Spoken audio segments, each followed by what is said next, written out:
distant mermaid.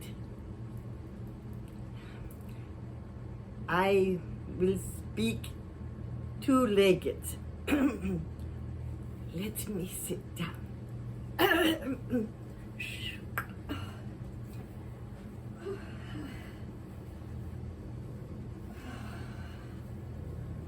Oh, dear. Oh, dear. Oh, God. Oh.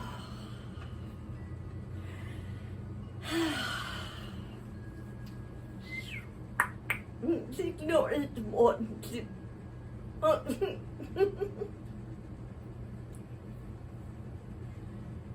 Pardon me. I am so glad you are here. My name is...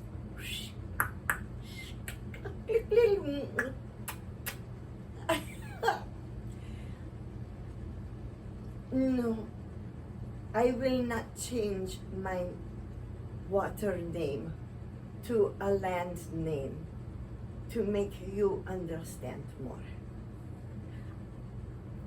It is good. Welcome to my world. I am the Queen Mother. I take care of the coral reefs and all of the creatures of the seas. What the land people, the two-leggeds, have forgotten is that our two worlds are interconnected. What happens to the fate of my world directly affects the fate of your world. So I told Miss Valerie that I would come today to speak to you of my world. Oh, this is good.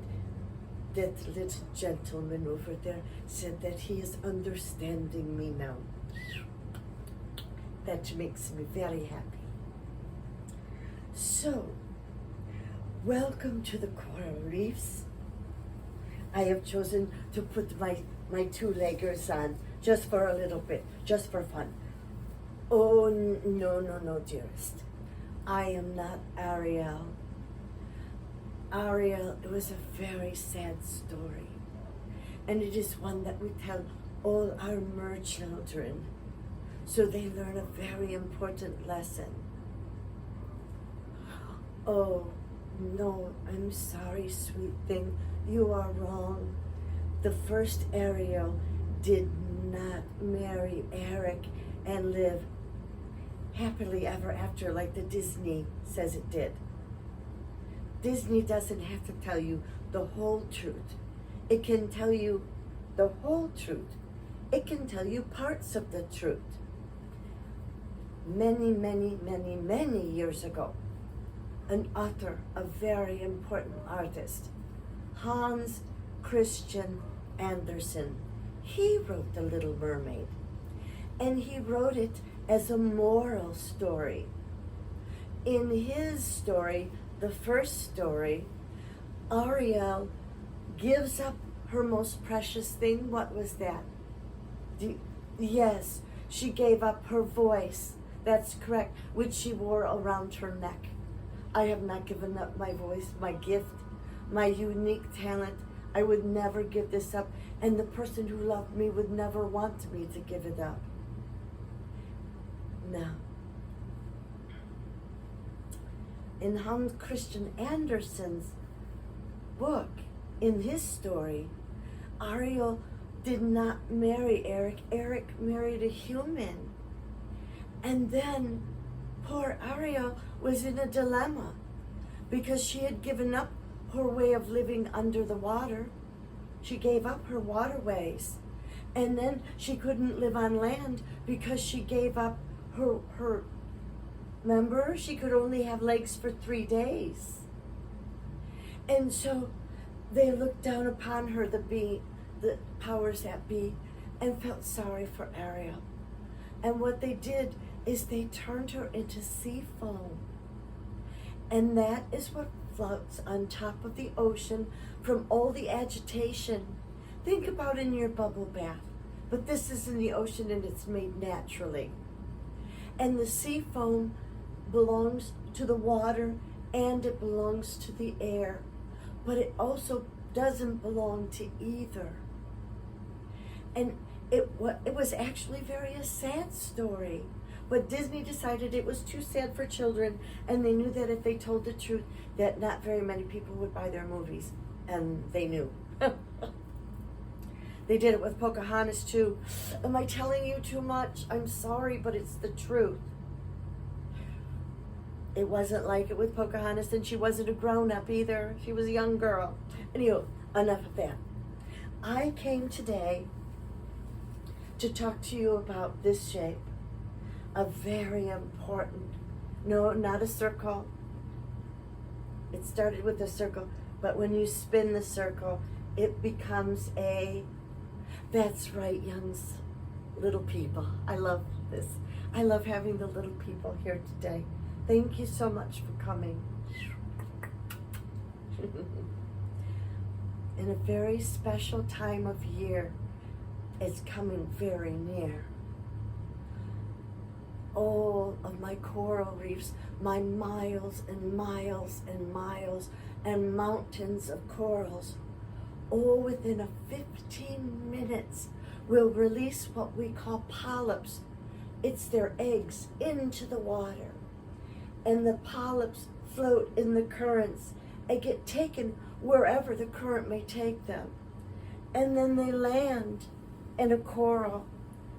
And it is hopeful that if that polyp lands in the right place, that out of it will grow a beautiful sea creature, a sea anemone, all different kinds of coral. And then when this sea anemone or sea creature matures, then it will release on that very special day, within 15 minutes of all the miles and miles and miles of mountains of coral will release their polyps into the air, not the air, into the water, to float till it finds its place in the coral reef. And if it finds a good place to land, it will grow, and one day its polyps will grow into a beautiful sea anemone that opens and closes. Miss Valerie said that you've learned all of the nature patterns. I'm so grateful. It makes my way of teaching you how sacred and how precious the underworld is, the water world, the coral reefs. For so many reasons, the coral reef is a home for many sea creatures. And there's something very special where different animals and the corals, because they can't leave, when they plant themselves, they stay for their whole life. They will stay in that one place in the coral. So they rely on the currents and the sea creatures that go by and other sea creatures. That's right. If you saw Finding Nemo, you know all about how one animal relies on another animal. Does anybody know the name of that, what that is? That's right, inter-dependency. They rely on each other, and we as the water creatures rely on you land creatures, and you land creatures rely on us water creatures. You need to help keep us healthy, so we can help keep you healthy by giving you and offering you the fish and the abundance of the ocean. I know that you know about the spiral pattern. The spiral pattern not only has a visual path for you, outside in, inside out, from the inside of your heart to the outside world, from the heavens back down to your heart. This is a conch shell, and after the third term, the end was taken off. And I'm sure that hundreds and hundreds and hundreds of years ago, one of these conch shells rolled up onto the shore of a Polynesian island, and it had hit a rock just right at the third turn. And what that does is it opens up the pathway to the spiral canal, that's right. And what they heard one day was something magical and mystical. But now, of course, we know that it was the air traveled through and spiraled, started small, came out big, and trumpeted exactly just like our trumpets. Where do you think we got the idea to make a trumpet? Just like, where do we get the idea to make a flute? From the reeds. And they had holes in them, and the wind blew, and the wind blew, and it blew out.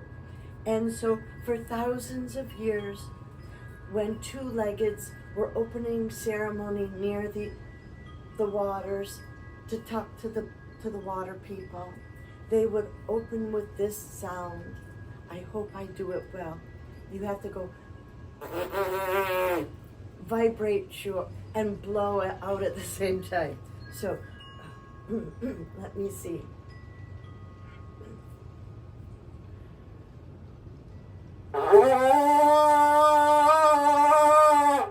Well, that wasn't bad.